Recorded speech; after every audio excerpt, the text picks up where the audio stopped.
So the little reality we do got today says killer wife realizes police found her husband's Becoming a body. nurse is closer than you think. WGU's pre-licensure We BSN done saw it program all combines with Dr. flexible online Insanity coursework videos, with man. hands-on. We done saw kids, wife, husbands die, stalkers, bodies All right, found. Nothing new with Dr. Insanity getting shit like this. here's the deal. You're being charged for murder.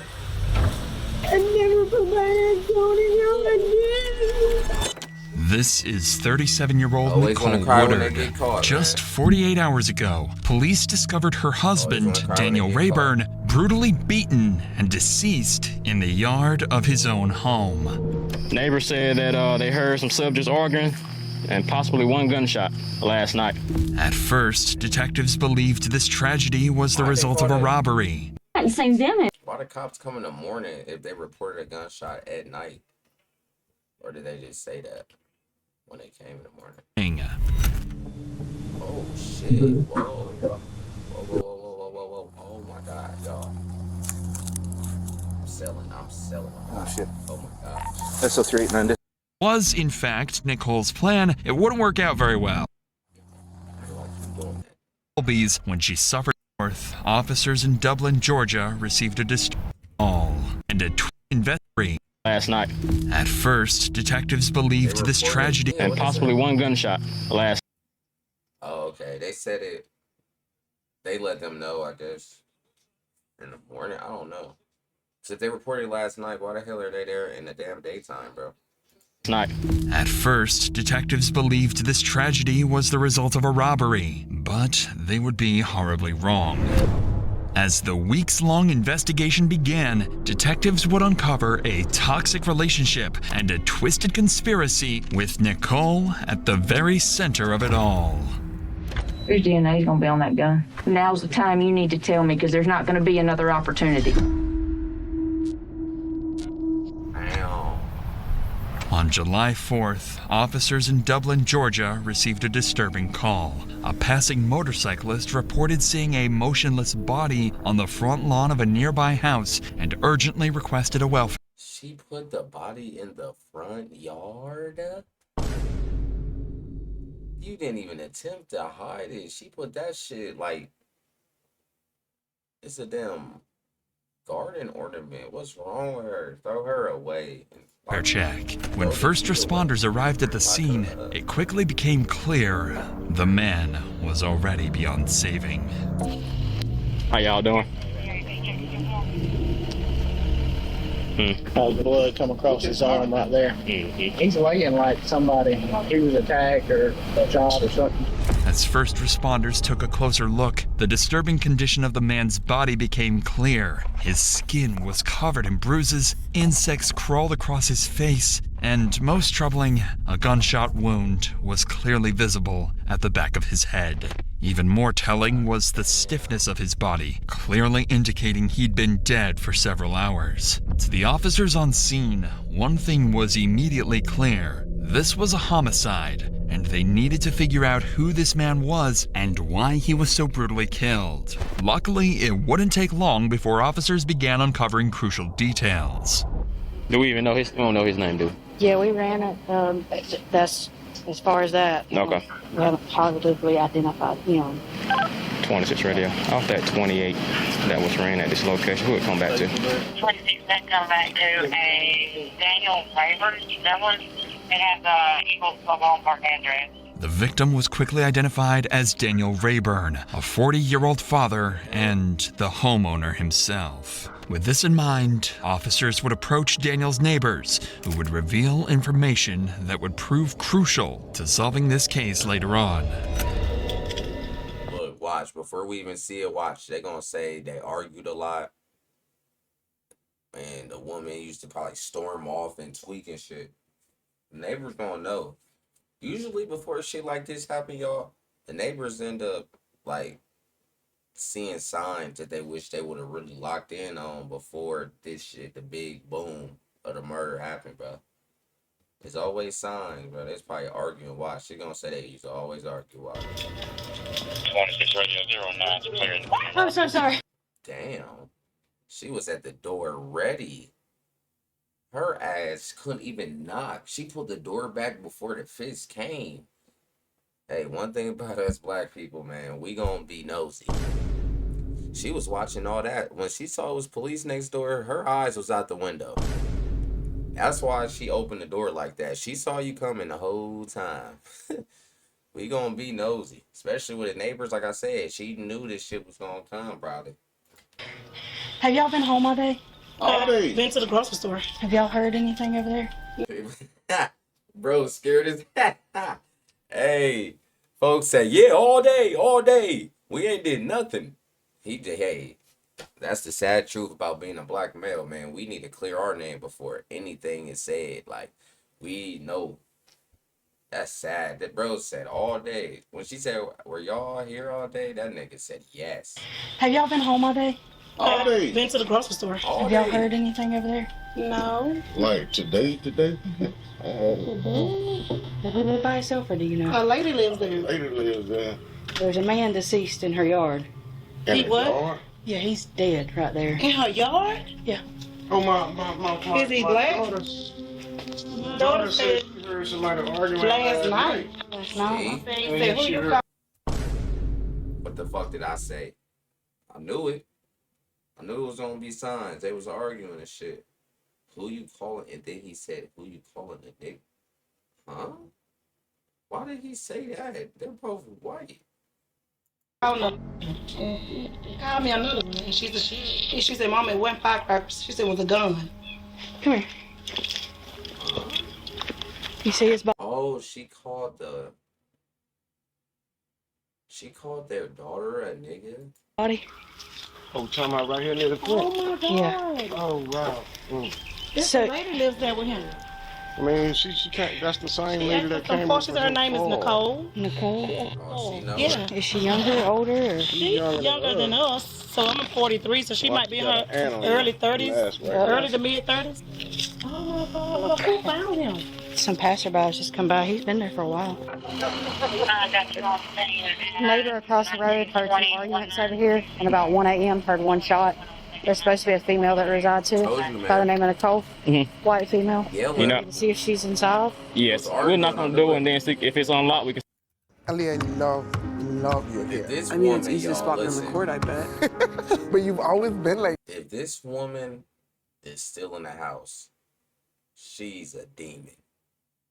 If she did not run and just chill in the house while all this shit is happening, it's crazy. They ain't even checked the house yet. Everything was right. He's thinking we do a welfare check. Officers didn't know who Nicole was yet, but she would become a very familiar figure over the coming days. Without wasting any time, officers moved to search Daniel's home, and what they would find inside would soon blow the case wide open. But before we continue, it's worth noting that situations like these can be extremely distressing, not only for those directly involved, but also for anyone following along at home, just like you. If you've ever felt that you need help with mental health, enough assists before therapy. No hard feelings. BetterHelp. 10%. Officers were about to search Daniel's home, aware there could be another victim or even someone dangerous hiding inside. There's the door locked. Unlocked. All units radio is 10-3. Police department. Police department. Police department.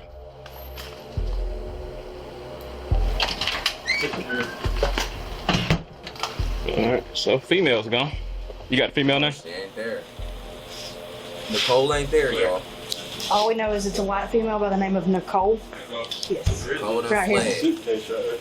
Nicole Woodard. Fortunately for officers, the house turned out to be empty, with no visible signs of violence or struggle inside. However, they did uncover one crucial clue, a letter revealing Nicole's full identity. Brenda Lee Nicole Woodard, Daniel's wife.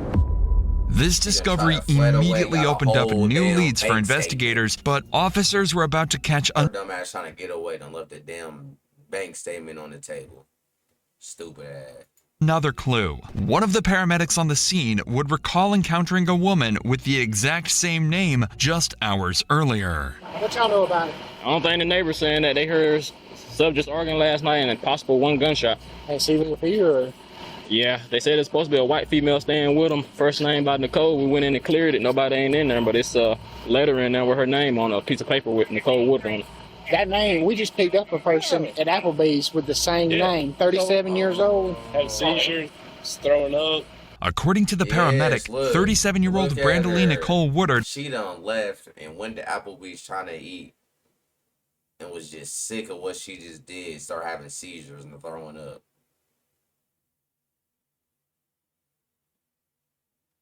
She's son, bro. And it looked like that picture, they had a kid, bro. That's an old father. I don't know if it's her baby dad, but damn.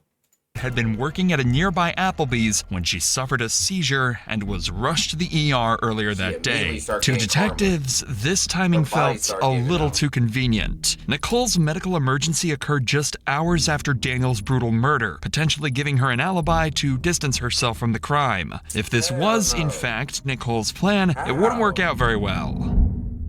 Officers were now able to easily locate her at the hospital and question her regarding the actions leading up to Daniel's death. Since her injuries were minor, she was quickly transferred to the station for questioning. Nah, don't act like you're losing it now. Did he have any friends that came over to visit? Once in... I know she is not sitting here acting like she's sad because they just told her he dead, bro. Like, we know you the man. The blue moon, we'd go over and hang out with Tim and Sylvia, but we hadn't seen them in a couple of months. Don't try to say Tim and Sylvia did it. Tim and Sylvia ain't did that, man. I believe this is the victim, y'all. I mean, the suspect, y'all. You can't tell me anything else that you might know? Because he was out in the yard when he was found in the yard this afternoon before they called, about the time after they called you. He was found out in the yard. Nobody called me. I mean, how did they get in contact with you? The officer showed up at the hospital while I was at the hospital. Well, I'm saying you got in contact with you at the hospital. Oh. Okay, so other than that, you hadn't seen him none before that? I hadn't seen him at all today. Even though Nicole insisted she had no idea what happened to Daniel that night, her demeanor told the detective a different story. Her shaky voice and uneven answers indicated extreme nervousness. She seemed on edge, uncomfortable, and far from natural. These subtle cues could mean one of two things. Either Nicole was genuinely shocked to learn that Daniel was killed, or she was hiding something. This detective strongly suspected the latter and intended to find out exactly what Nicole was holding back. And you don't know anybody that might have been he'd had problems with or giving him problems, anything like that? No, how was he on the job? I mean, he had problems on the job, anything like that? That you know of? I mean, we don't know if anybody actually done anything to him or whether he might have just failed and passed. What we say here, Last Legion, you're not crying because you sad, you're crying because you caught. You're not fool, we're not buying that shit, bro. You're not buying it, Nicole. Passed out or whatever. That's why I asked you how much did he drink last night? I don't know. Well, you said you drank a bottle. I was drinking last night. What was he drinking? He was drinking beer, sir. See? Has he ever? He called her in the thing. She talking about, I don't know what. I thought you just said you didn't see him yesterday. He about to catch her in a lie. And it's not going to be hard because she's just lying. She's literally just sitting here lying, bro. Drunk alcohol to the point where he would fall out? Yes, I told you. But he hadn't drank like that since. I mean, he might drink 2 or 3. Well, if that's all, if that's it, you know, is there anything that you can tell him?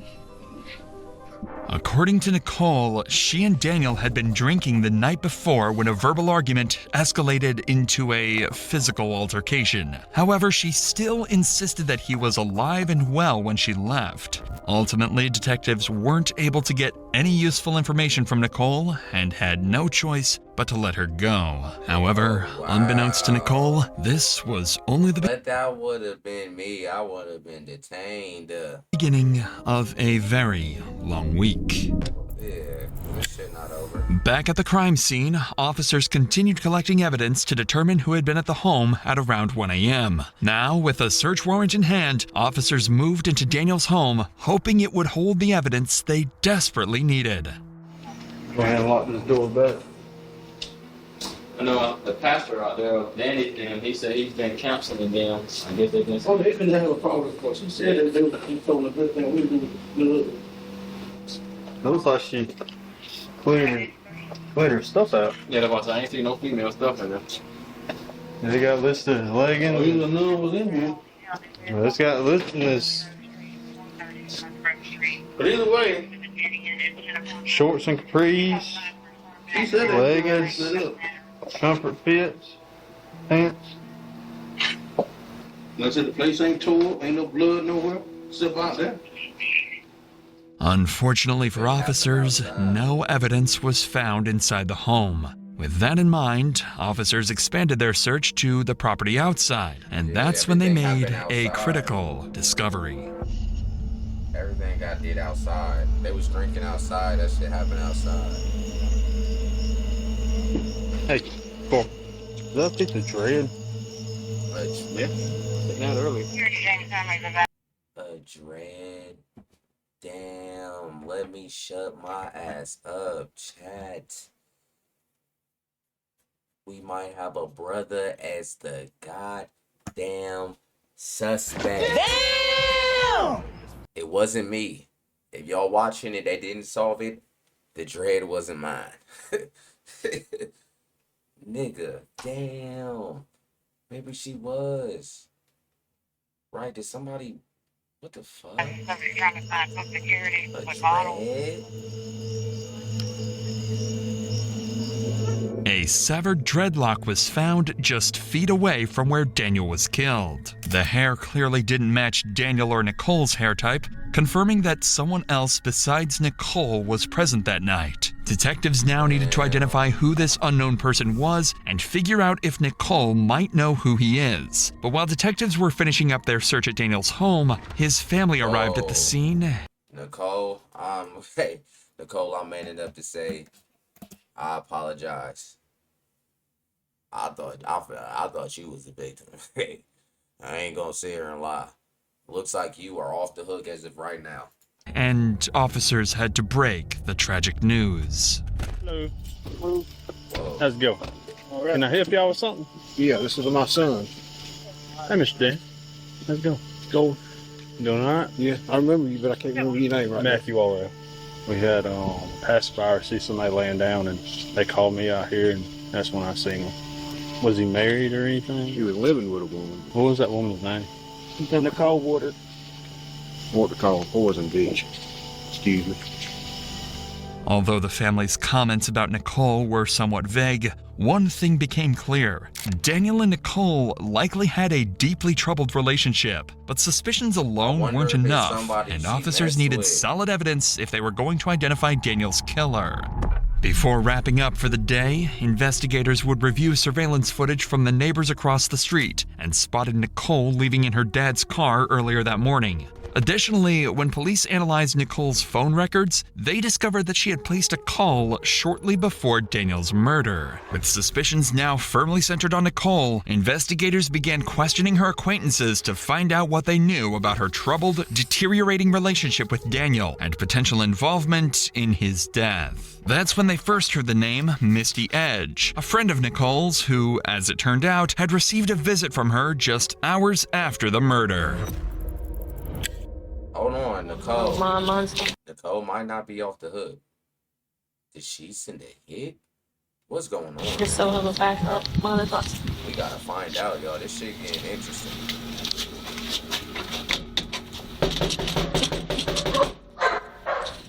They ain't gonna buy it, are they? No, they ain't them gonna up. tell John and them to come around. Hang on just a second. How are you? I'm good. This is Misty Edge, Nicole's friend and co-worker. She reached out to police, claiming Nicole had shown up. Her name sound like a fucking apartment complex. I know that has nothing to do with we watching, but Misty Edge? I thought that was like a nickname. Her name, Misty Edge. That sound like an apartment complex. Where you live at, bro? Bro, turn left. I'm in the Misty Edge apartments, bro. Okay. At her house early the previous morning, acting strangely and carrying several bags. When detectives arrived at Misty's house, they never expected the shocking details she was about to share. Okay, well, she messaged me the other night. Was the ring still available? And I said, yeah, that he had been beaten on her and stuff. She called me around 5 o'clock that morning. She said she was very confused, that she didn't know what was going on, that front door was open, that his car was still crunk, everything. The front door was open? Yeah. We come back and she felt she was still drunk. She fell asleep on the couch. And I really feel like she was coming off of something. You ain't just gonna sit here and make yourself shake for no reason. Right. I really feel like she was trying to hide something from me. This description of Nicole's demeanor sounded eerily familiar to how she behaved in the interview room earlier. According to Misty, Nicole was visibly shaking, nervous, and clearly on edge, as if she was hiding something. Whatever Nicole had seen or knew clearly made her unstable, possibly explaining her sudden seizure and fainting earlier that day. But what detectives quickly realized was that Misty herself knew far more than she initially let on, and for reasons of her own, she decided to drop the biggest bombshell yet. Let me ask you this, when did she tell you about Daniel? She told me that she had made a phone call. And what? Get rid of Daniel. She also said she wants him. Bro, I don't pre-watch it. I don't pre-watch it. I said it. And let me rewind it, Nicole. Unapologize to you. You fucking dirty you. She had a hit for him, man. This shit is getting crazy. Damn! Nicole. We thought you wouldn't. That's why you all shaky. You wasn't man enough. I mean, well, obviously, she's not a man. Let me shut up. You wasn't, feel me, bold enough to do the crime. You paid somebody, got somebody to kill him, bro. Nicole, right when I thought maybe I was just wrong, and look at me, putting you as a victim. Yo ass. I mean, not, yeah, I'm acting like you a victim because you was sad. Whole time you the suspect. You the suspect, Nicole. And your co-worker told it all.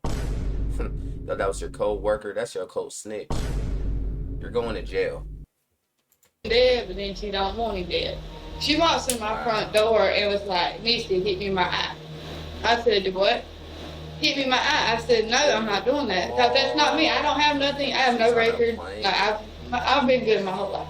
So no, that's not me. She said she needs an alibi. That's like a fire.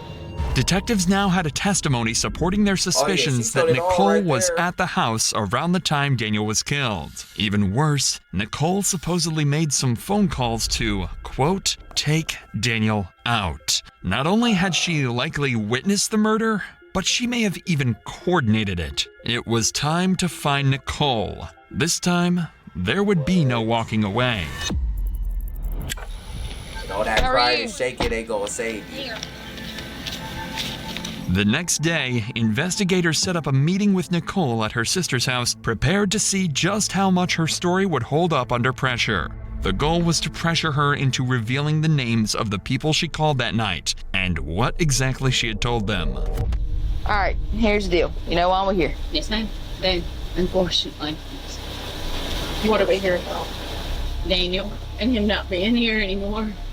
And y'all suspect because of the fact that me and him have been fussing and fighting and stuff so much lately that I may have had something to do with it, and I swear. And I swear I don't. Well, Misty, Misty told it all. Round of applause for Misty, because all this little stuff you about to be like, I got in a fight, you probably might show a fake scratch. You wanted her to punch you in the face. But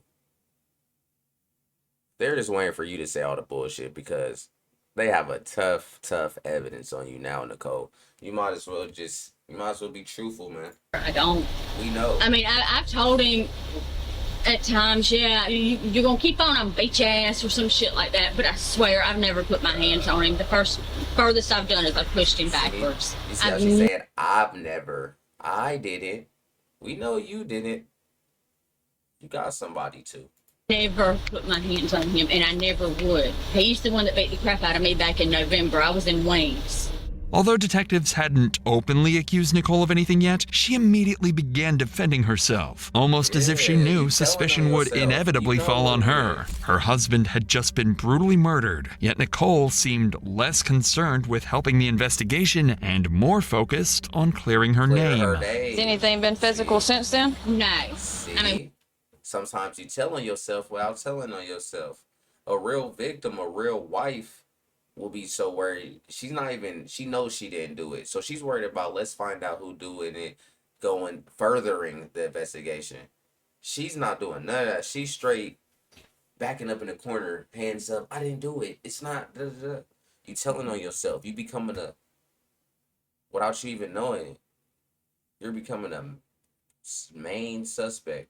We screamed and hollered at each other a little bit and sent some nasty messages back and forth. The thing with us, I mean, if we were not gurring at each other, there was something wrong. As Nicole painted a harrowing picture of domestic abuse, her explanation seemed carefully chosen to cast Daniel in a negative light, almost as if she had hoped investigators would see her as the victim. And while parts of her story may indeed be true, detectives sensed that she was subtly deflecting blame and possibly laying the groundwork for a future legal defense. But investigators would see right through this tactic, and it only made them push harder to uncover what Nicole was really hiding.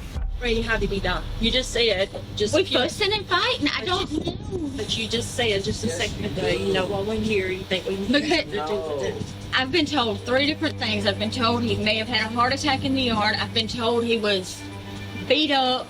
And I've been told that they don't know what the hell happened, just that he was found in the yard. Brandy, we know more. I don't. Listen to me. Listen to me. It's always better.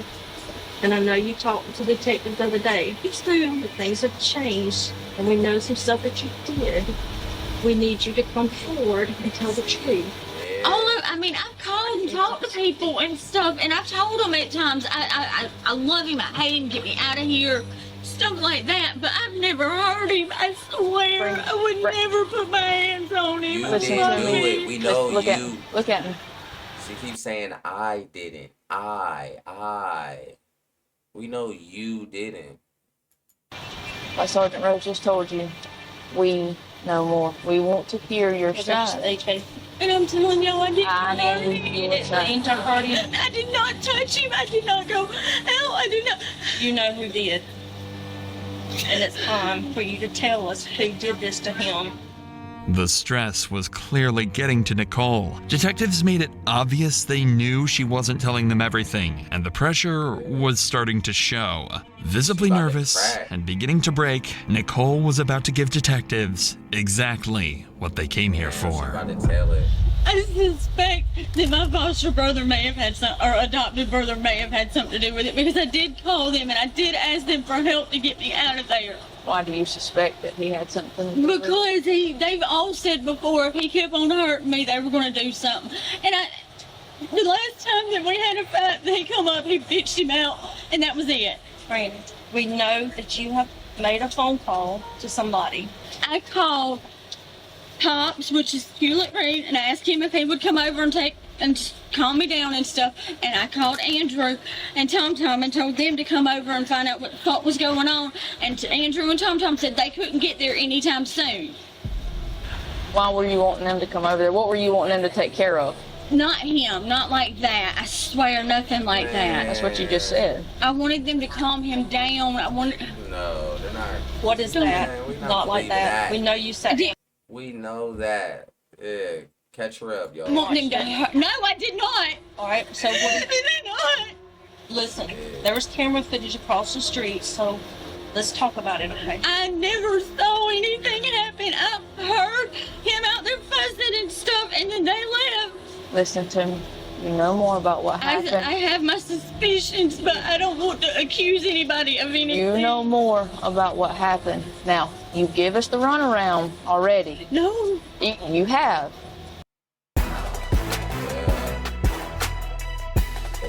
I think they about to make her crack, bro. She can't handle the heat. And that points fingers at you. That raises red flags with you.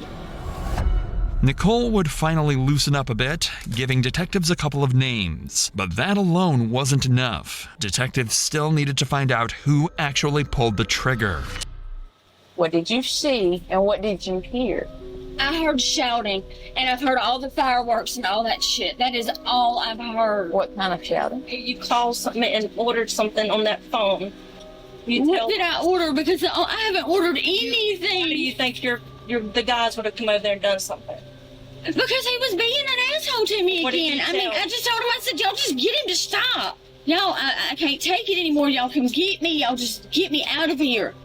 Don't you want justice for him? Yes, that's why I'm telling you. He was left laying in the yard. This is why I'm telling you. I'm giving you the names that I have. Do I need a lawyer? And I peeped, and now she's talking about a lawyer. I peeped, though. She didn't one time say, if you was there and all that, why are you not... He got shot in the head. Why are you not saying that you heard a gunshot? She ain't said a gunshot not once, y'all.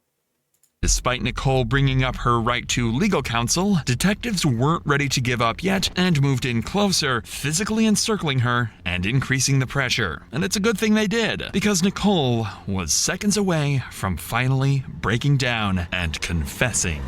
I called them and told them to come beat his ass. I was fucking tired of the bullshit.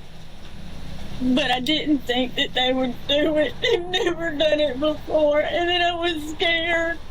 And I didn't know that he was dead. I swear to God, I did not know that he was fucking dead. I did not. I thought that maybe they just fucking rubbed him up a little. Breathe. Maybe they just rubbed him up a little bit and they'd come in a little while. That's why I fucking stayed in the house. I figured he would come in and he'd be like, yeah, your brother fucking beat my ass. I'm sorry. I'm sorry, I didn't mean to lie, but I was scared. And they had already told me before that if they beat him up, they got told on I was in trouble.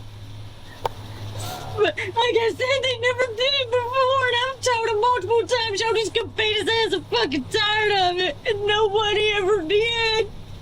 The only thing that's ever happened was I ended up calling the cops.